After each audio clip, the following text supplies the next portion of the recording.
Hi there people, Chitfhelings here for yet another Anamorphic Chop Shop episode.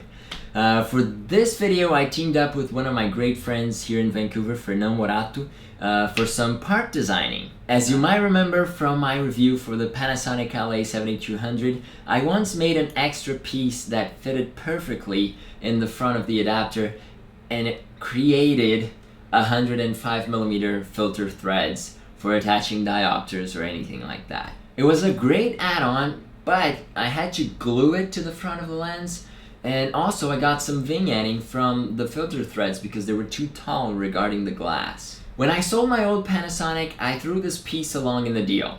Now I'm making a new version, fixing what the first one had wrong, and instead of selling it, I'm releasing it for free so anyone can make your own.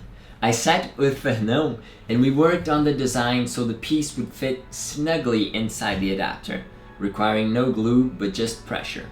Also, instead of going with 105mm filters, we went with 95 because that fitted better into the piece, and also because 105mm filters are very rare and you can easily step down or up from 95mm. I tried 3D printing the filter threads and that was hopeless. The level of detail is way too small for my printer to handle, so I had to simplify.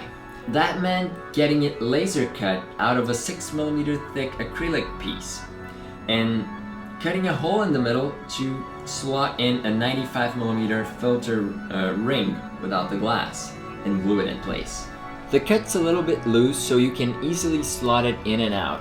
Mine was transparent, so I painted it black, glued the UV filter ring inside, and then added felt with double-sided tape to the edges so it holds safely but isn't impossible to take out.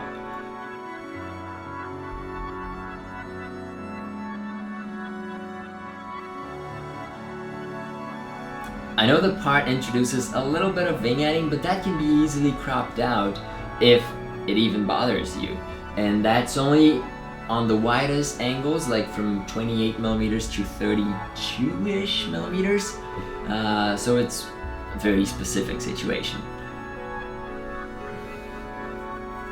This wraps it up for our weekly episode. Now be sure to subscribe and let me know in the comments if you're gonna make one, or if you want to buy one from me. I know laser cutting in small scale can be challenging to find a decent price, so if you want to buy one from me, just send me a message or an email or whatever. Lastly, for additional articles and videos, you should check the blog.